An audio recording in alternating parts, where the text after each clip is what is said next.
No Brasil, 144 vidas são violadas diariamente. Estamos falando de uma realidade onde 6 abusos ocorrem por hora no Brasil.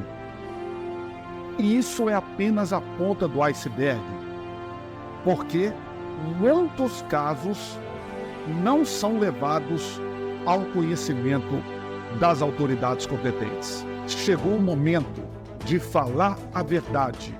Prepare-se para uma jornada impactante. Vozes silenciadas. Histórias reais de pessoas que sobreviveram à violência sexual desde a sua infância. Apesar de ter tido bons momentos na infância, eu passei por um processo traumático muito doloroso.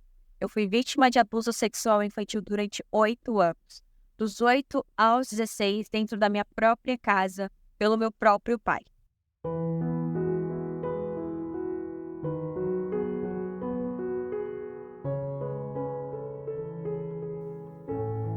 Eu lembro que os episódios de abuso aconteceram em torno dos meus 8 anos de idade, que era quando minha mãe trabalhava de dia e também trabalhava à noite numa escola, e era quando meu pai colocava os meus irmãos para dormir, e eu ficava acordada, e era quando esses episódios aconteciam. E no início, era tudo muito inocente para mim. Então eu achava que era um carinho de pai para filha, e quando eu passei a entender que aquilo era errado, eu comecei a questionar, tanto a mim quanto a ele. E eu percebi que eu já estava, foi onde eu me senti culpada. E o tempo foi passando e eu me deixei levar até os 16 anos, que foi quando eu não aguentei mais e decidi contar para minha mãe todo o abuso que eu sofria. Mas na minha cabeça, tudo que eu queria era que quando eu me tornasse maior de idade, eu iria embora. Porque além dos abusos que eu sofria dentro da minha casa, a gente vivia num ambiente tóxico. A minha mãe sofria, os meus irmãos sofriam. E aos 16 anos, que foi onde eu não aguentei mais, decidi contar para minha mãe. A princípio, ela não acreditou em mim. E nós fomos até a delegacia, fizemos a denúncia. Por falta de provas, acabou não acontecendo em nada. Ele pagou fiança e ficou por isso. E o tempo foi passando e eu achei que estava tudo certo, que só o fato de ter feito a denúncia já era o suficiente. Mas sempre acontecia alguma situação que me trazia traumas. Dentro da psicologia, nós temos várias questões ligadas às consequências, aos impactos que uma criança que foi sobrevivente, que ela não faleceu, né, advindo aí dessa questão do abuso, traz de consequências a partir de tudo que ela vivenciou. Então, dentro dessas questões ligadas às consequências, nós temos danos, que são danos envolvendo as partes cognitivas, dificuldade de aprendizagem ou autoaproveitamento dentro da escola. Ela tem questões ligadas às dificuldades do ponto de vista funcional, então consequências funcionais do corpo. Tem crianças que desenvolvem anorexia, bulimia, transtornos ligados a essa parte somática que a gente diz. Então, às vezes, quadros de epilepsia, sendo que ela não tem, né? Ela tem convulsões, mas ela não tem epilepsia diagnosticada. Então, várias questões ligadas a essa parte funcional. Temos também os impactos psicológicos trazendo essa parte emocional, então transtornos do estresse pós-traumático, transtornos de ansiedade, transtornos ligados à parte depressiva, né? Questões ligadas muito forte à autoestima. E eu procurei ajuda, decidi procurar ajuda e eu percebi que quanto mais eu externava aquela situação, melhor eu me sentia, mais confortável e livre eu ficava. E foi aonde surgiu o projeto DESE, Descomplicando a Educação Sexual Infantil. Porque além do episódio que eu sofri dentro da minha própria casa, eu tive outros 2 episódios que eu poderia ter falado não, que eu poderia ter falado esse é o meu corpo.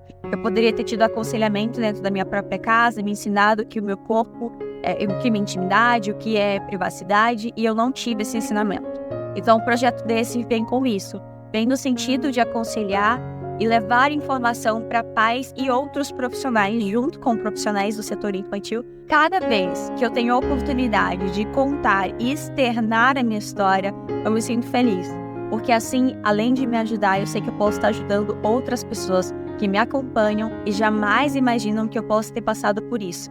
Para que você que esteja passando, que esteja no local de vítima e não culpada, você possa entender que assim como eu consegui sair, consegui superar, você também consegue.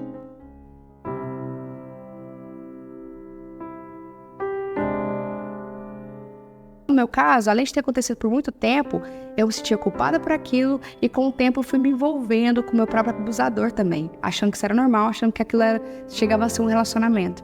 Na época eu tinha mais ou menos ali 4, 5 anos, quando tudo começou.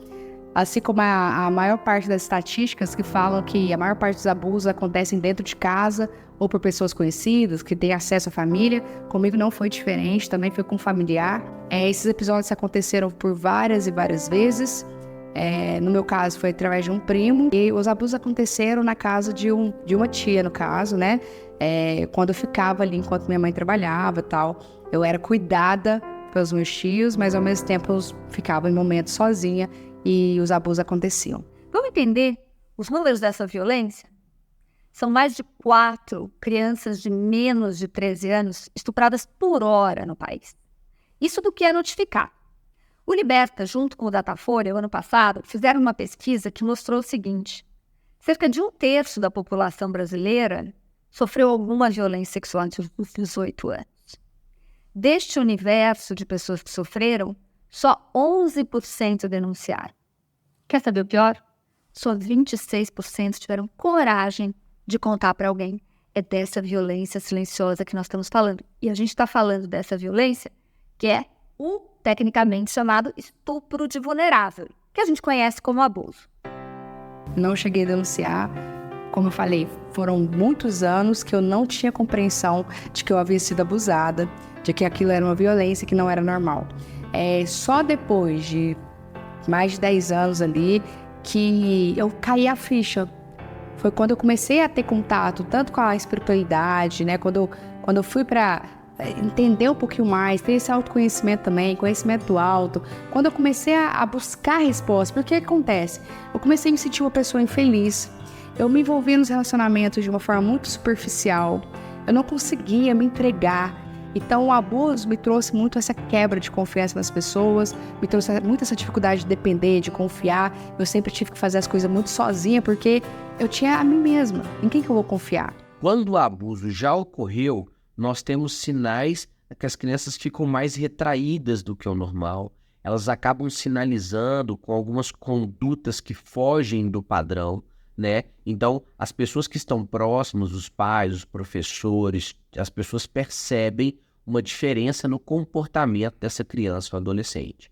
Por outro lado, educar os filhos, educar as crianças e adolescentes para comportamentos iniciais de aproximação e aonde esses abusadores, eles acabam trazendo a criança mais para perto deles e depois dessa aproximação, eles ganham a confiança e a partir de então eles passam para os atos, né? O que a gente chama dos atos criminosos que atentam contra a dignidade dessas crianças e adolescentes. Então, a atenção maior, ela exige 2 etapas. A etapa de educação das crianças e adolescentes, de que existem essas pessoas, de que essas pessoas se aproximam e se valem da confiança e que mesmo após elas se aproximarem, elas praticam o crime e se valem de ameaça, e que nem por isso as crianças e adolescentes têm que se manter caladas. Pelo contrário, vale a pena sempre ensinar primeiro a se defender, a gritar, a buscar ajuda, e ainda que aconteça,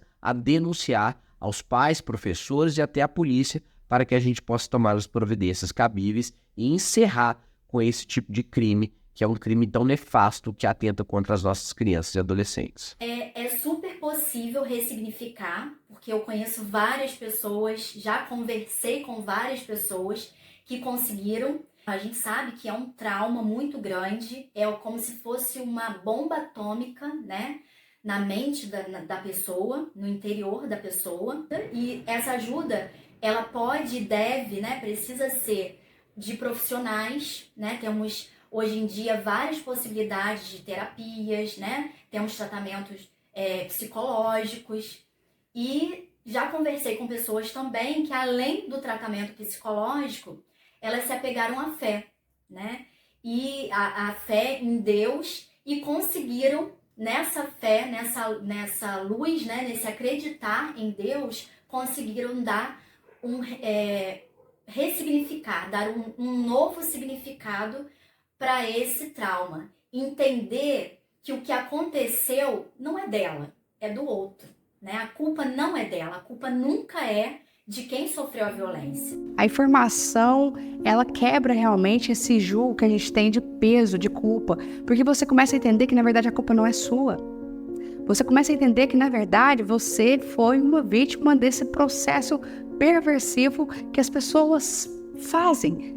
Pra que isso, sabe?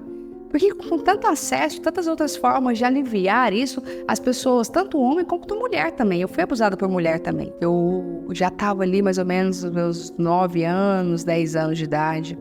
E foi estranho aquilo, porque era uma pessoa também que era amiga, sempre assim, com muito acesso à família.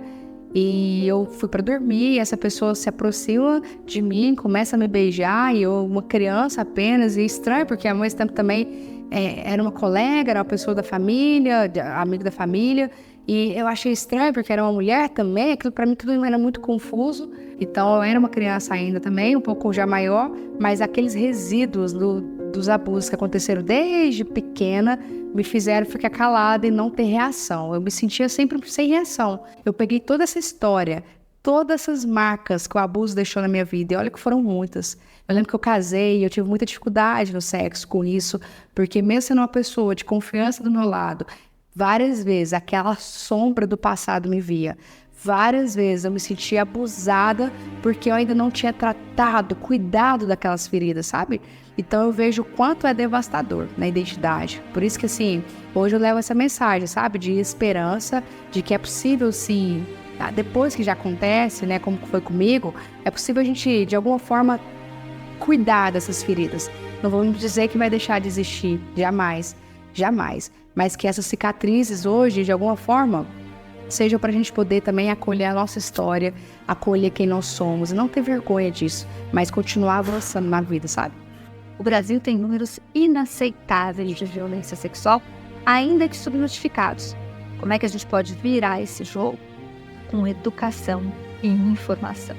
Então é muito importante que essas crianças e adolescentes sejam fortalecidos com informação para poderem dizer não e se defenderem e evitar que a violência ocorra. Mas quando essa violência já está acontecendo, e a maioria das vezes, como a gente viu, ela é dentro de casa, é na escola, que a criança tem a possibilidade de um adulto de referência de confiança para que ela possa contar. Algum colega que perceba, ou alguma merendeira. É sobre isso. É sobre isso o manifesto, o abaixo-assinado que o Liberta está propondo esse ano. Já é lei, gente. É lei que as escolas têm que falar sobre prevenção às violências com crianças e adolescentes durante toda a vida escolar. Logicamente, do jeito certo, do jeito adequado para a idade da criança ou do jovem adolescente. Ninguém aqui está inventando nada. A gente só quer que a lei seja cumprida. Para isso, a gente está convidando você a assinar este manifesto, na verdade, um grande abaixo-assinado da população brasileira, dizendo: tem que cumprir a lei, tem que falar sobre prevenção à violência sexual nas escolas. É sobre isso. A maioria dos estupros são contra menores de 13 anos. Mais de 80% dos abusadores eram conhecidos das vítimas. Grande parte delas não entendia o que estava acontecendo. Precisamos evitar que a violência ocorra. A informação protege. Assine o manifesto e ajude a vencer essa violência.